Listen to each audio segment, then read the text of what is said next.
Tanko wani maharbi ne da bai taɓa komawa gida hannu haka nan ba daga farauta, amma wata rana ya haɗu da wani tsuntsu mai launuka masu ban mamaki wanda ya koya masa darasin rayuwa da ba zai taɓa mantawa ba. A cikin wani daji mai suna dajin ƙwari wanda yake a bayan wani ƙauye mai suna ƙauyen rafi, akwai tsuntsaye iri-iri da Allah ya halitta masu launuka masu kyau, masu muryoyi masu daɗi, manya da ƙanana. Wannan daji shi ne gidansu, shi ne rayuwarsu, shi ne aljannarsu a duniya. A tsakiyar wannan daji akan wata itaciya mai tsayi mai suna icen ɗorawa, icen da ke tsaye tun kafin kakanni da kakannin kowa. Akwai wani tsuntsu mai suna shaho, baya kama da sauran tsuntsaye, launukansa sun haɗu da ja mai ƙyalli, kore mai zurfi da rawaya mai haske kamar an zuba fenti a jikinsa. Idanunsa biyu suna da kaifi kamar suna ganin abin da kowa ya kasa gani. Fuka-fukansa idan ya buɗe su suna da faɗin da ya kai girman hannuwan manyan mutane biyu. Dukkan tsuntsayen dajin sun san shaho, suna girmama shi ba don tsoron shi ba, amma don hikimarsa. Yana da shekaru da yawa, ya ga abubuwa da yawa, kuma ya koyi abubuwa masu yawa. Koyaushe yana ba da shawara mai kyau ga duk wanda ya zo wurinsa da matsala. Amma shaho yana da abin da ya fi ƙauna a duniya fiye da komai, ƙwai 3 a sheƙarsa wanda ke ɗaure a tsakiyar reshe mafi ƙarfi na icen ɗorawa. Waɗannan ƙwai 3 suna ɗauke da makomar zuri'arsa, kullum yana kiyaye su da rayuwarsa da zuciyarsa. A ƙauyen rafi akwai wani maharbi mai suna Tanko, ɗan mai daji. Sunan mahaifinsa kaɗai ya isa ya bayyana komai. Mahaifinsa ma maharbi ne, kakansa ma haka. An haife shi ne a cikin wannan sana'a. Tanko ya yi suna a duk garuruwan da ke kewaye da dajin ƙwari, baya taɓa dawowa hannu wofi. Koyaushe yana dawowa da abin da ya kama. Mutane sukan ce idan ka ga Tanko ya tafi daji da safe, da maraice za ka gan shi ya dawo da wani abu a hannunsa. Ya gina gidansa da fuka-fukai da fatun dabbobin da ya kama. Ya siyar da nama ya tara kuɗi, amma zuciyarsa ba ta taɓa gamsuwa ba. Kullum yana son abin da ya fi girma, abin da ya fi kyau kuma ya fi tsada. Wata rana wani ɗan kasuwa daga babban gari ya zo ƙauyen rafi, ya ga wasu gashin tsuntsaye a hannun Tanko. Sai ya yi mamaki ya ce, gashin menene waɗannan? Ban taɓa ganin irin wannan launin ba a rayuwata. Tanko ya ce, wannan? Ai gashin wasu tsuntsayen daji ne kawai. Ɗan kasuwar ya ɗauki gashin ya juya shi a hannun shi, sannan ya ce, idan ka kawo min tsuntsu mai irin wannan gashin, mai rai ko matacce, zan biya ka kuɗin da ba a taɓa biyan ka irinsu ba. Zuciyar Tanko ta buga da ƙarfi, idanunsa suka haskaka ya ce, zan nemo maka shi. A dajin tsuntsaye suna da hanyar yaɗa labarai. Iska tana ɗauke da kalmomi, fuka-fukai suna da sigina, muryoyin dare suna gargaɗi. Ba da daɗewa ba, labarin Tanko da ɗan kasuwa ya kai kunnen shaho. Wata rana da yamma, tsuntsaye suka taru a ƙarƙashin icen ɗorawa. Zaki, ƙaramin tsuntsu, kurciya mai murya mai laushi, gaggafa mai yawo mai nisa da sauransu. Suka gaya wa shaho duk abin da suka ji. Shaho ya zauna a reshe yana saurare ba tare da magana ba. Da suka gama ya yi shiru na ɗan lokaci, sai ya duba sheƙarsa ta ƙwai 3, ya ce a hankali, na ji, na gane, Tanko yana nema na ne musamman saboda launuka na. Idan ya kama ni ba zai daina ba, zai zo sau 1, sau 2, sau 3 har sai ya cimma burinsa. Kurciya ta ce cikin firgici, me za mu yi? Mu tafi wani daji mai nisa? Shaho ya ce, a'a, nan gidana ne, ƙwaina suna nan, ba zan gudu ba, amma zan yi amfani da hikima. Gaggafa ta ce, hikima irin wacce? Tanko yana da kibau masu yawa, tarko da kuma kare mai ƙarfi. Shaho ya yi murmushi, idonsa suna ɗan ƙyalli, ya ce, ku yi haƙuri, komai yana da lokacinsa, gobe zan fara shirye-shirye. Da daddare, bayan dukkan tsuntsaye sun yi barci, Shaho ya zauna yana tunani. Bai yi barci ba, ya tsara komai kamar yadda ƙwararren janar ke shirya yaƙi. Ya yi tunani game da Tanko. Tanko yana da hankali, yana da gwaninta, yana da ƙarfi, amma yana da wani rauni da yake sharewa, wato haɗama. Mutum mai haɗama yana ganin abin da yake so ne kawai, baya ganin tarkon da ke gabansa. Wannan shi ne rauninsa. Kuma wannan ce damarmu, ya yi tunani game da gidansa. Ƙwaina suna a tsakiyar dajin, idan na gudu nesa zan tsira, amma dole ne in gudu ta hanyar da za ta jawo Tanko daga nan, ba wai in gudu ba. Dole ne in sa shi ya bi ni, ya gaji, ya ɓace hanya, kuma ya koma gida ba tare da ya san inda na fito ba. Ya yi tunani game da jikinsa. Fuka-fukaina suna iya yin abubuwa da sauran tsuntsaye ba za su iya ba. Zan yi amfani da su duka, zan yi kamar ina da rauni domin ya bi ni. Zan jawo shi nesa da ƙwaina, zan sa shi ya gaji, sannan in tashi ya rasa ni. Ko da alfijir ya fara bayyana, shaho ya gama shirye-shiryensa, sai ya ɗan yi bacci kaɗan domin ya samu ƙarfi. Washe gari da safe, Tanko ya shiga dajin da kayan farautarsa. Ya ɗauki baka mai ƙarfi, kibau 20, tarko 2 a kafaɗarsa da ƙaramar jakar fata. Ya shiga dajin cikin taka tsantsan, yana kallon kowane gefe. Ya san dajin sosai, ya san inda tsuntsaye suke cin abinci, inda suke shan ruwa da inda suke kwana da dare. Ba zato ba tsammani idansu suka sauka kan wani abu daga nesa, wani tsuntsu mai launi mai ban mamaki. Yana zaune a ƙasan wata ice yana cizon ɗan ganye. Launukansu suna haskawa a hasken safiya, ja, kore da rawaya, kamar duwatsu masu daraja. Zuciyar Tanko ta buga da ƙarfi, ya tsaya cak ba tare da numfashi ba. Ya ce a zuciyarsa, shi ne, Allah ya kawo shi gaban idanuna. Ya fara matsowa a hankali, taku 1 ya tsaya ya duba, taku 2 ya tsaya ya duba. Tsuntsun bai motsa ba. Tanko ya yi farin ciki sosai, ya ce a zuciyarsa, wataƙila ya gaji ko kuma yana da ciwo, zan iya kama shi cikin sauƙi.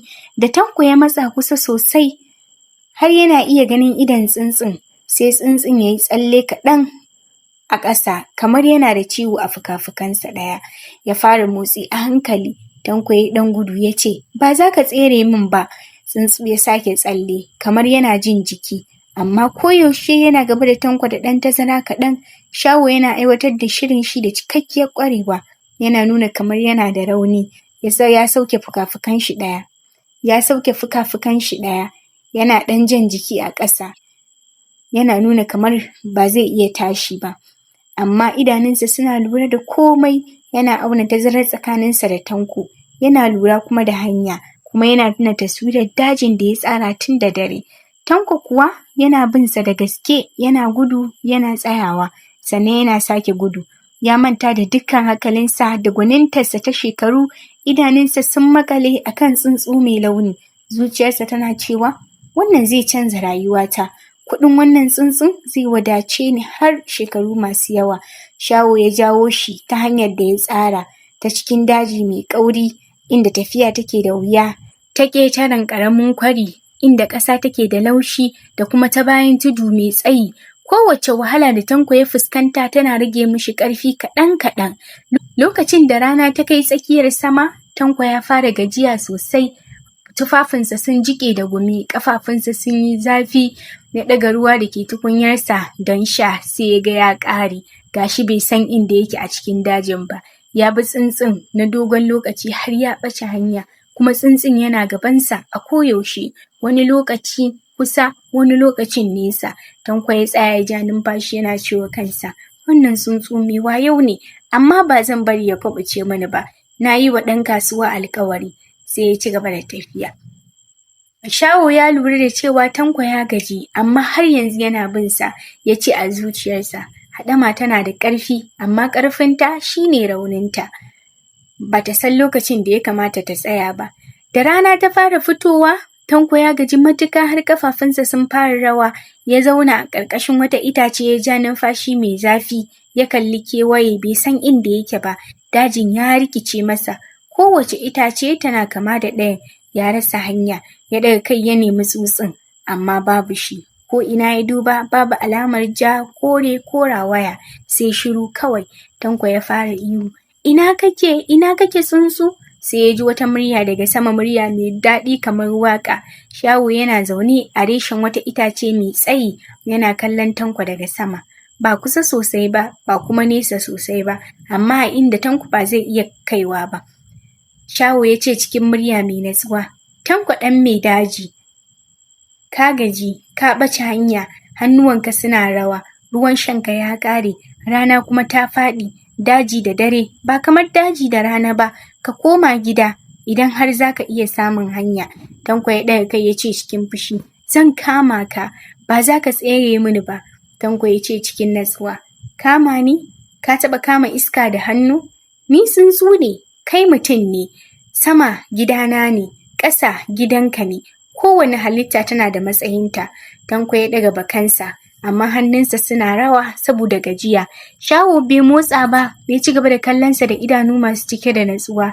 Sai Shaho ya ce, saurara Tanko, ba na tsere maka don tsoro ba ne, na jawo ka nan ne domin in gaya maka gaskiyar da ya kamata ka ji kafin ka koma. Ka shafe yini ɗaya kana bi na, ka bar gidanka, ka bar iyalinka, ka gajiyar da jikinka, ka ɓace a cikin daji. Saboda me? Saboda launuka na? Saboda kuɗin ɗan kasuwa? Saboda haɗamar da ta rufe idonka? Ni tsuntsu ne, ina da ƙwai a sheƙata, ina da iyali, ina da rayuwa. Kai ma kana da iyali, kana da rayuwa. Menene bambanci tsakaninmu? Mahaifinka ya koya maka farauta domin abinci da rayuwa, ba domin haɗama ko kuɗin ɗan kasuwa ba. Ka tuna da koyarwarsa. Tanko ya tsaya da bakansa a hannu, kalamomin Shaho na shiga zuciyarsa kamar kibau mara jini. Ya yi shiru na dogon lokaci. A ƙarshe hannunsa suka sauka, ya ajiye bakansa a ƙasa, ya ɗaga kai ya kalli Shaho, sannan ya ce cikin murya mai sanyi, ka yi daidai. Shaho ya sauko kaɗan, amma ba yadda Tanko zai iya kama shi ba. Sannan ya ce, ka bi wannan hanya, ka nufi inda rana take faɗuwa, sannan ka bi rafin ruwa har sai ka ga fitilun ƙauye, za ka isa gida kafin duhun dare ya yi nisa. Tanko ya kalli tsuntsun ya ce, me yasa kake taimaka mini? Alhali ni ne na zo domin in kama ka. Shehu ya ce masa, domin dajin ya fi kyau idan mutane da tsuntsaye sun fahimci juna, kuma domin ko da yake ba za ka gane ba tukunna, ka riga da ka yi zaɓin da ya dace lokacin da ka sauke bakanka. Tanko ya ɗauki kayan farautarsa ya bi hanyar da Shehu ya nuna masa. Kafin ya ɓace cikin itatuwa, ya juyo ya kalli Shaho, sannan ya ɗaga hannunsa a matsayin godiya. Shaho ma ya ɗaga fuka-fukansa ɗaya domin ya amsa. Shaho ya tashi sama cikin iska, ya nufi tsakiyar dajin zuwa itacen ɗorawa, zuwa sheƙarsa. Da ya isa, ya duba ƙwai ukunsa suna lafiya, suna da ɗumi, kuma suna nan suna jiransa. Ya zauna a kan reshe, ya rufe ƙwansa da fuka-fukansa. Rana ta faɗi gaba ɗaya, sai dajin ya cika da launin ruwan ɗorawa da ja. Sauran tsuntsaye sun taru a ƙarƙashin itacen. Kurciya, zaki, gaggafa da sauransu suka yi kira. Shaho, me ya faru? Ka tsira? Shaho ya dube su duka ya ce, na tsira. Tanko ya koma gida, kuma ƙwaina suna lafiya. Kurciya ta tambaya, ka yi yaƙi da shi ne? Shaho ya girgiza kai ya ce, a'a, ban yi yaƙi ba, ban yi faɗa ba, ban yi ihu ba. Na yi amfani da hikima, na jawo shi nesa, na sa ya gaji, sannan na bar hankali ya yi aikinsa. A ƙarshe shi da kansa ya zaɓi komawa gida. Gaggafa ta ce, amma wataƙila zai dawo gobe. Shaho ya ce cikin natsuwa, wataƙila, amma mutum da ya san gaskiya a zuciyarsa yana da wuya ya ƙi ta gaba ɗaya. Mun yi magana ne a matsayin halittu biyu masu rai. Ina da imanin cewa ba zai dawo ba. Dare ya rufe dajin kamar wata babban lema. Taurari suka cika sararin samaniya kamar fitilun wani birni mai nisa da ba isa gare shi ba. Kowane tsuntsu ya koma sheƙarsa. Shaho ya zauna shi kaɗai yana kiyaye ƙwansa. Yana sauraron muryar dajin da daddare. Sautin ƙwari, sautin iska, sautin ruwan rafi da ke gudana a nesa. Ya yi tunani game da Tanko.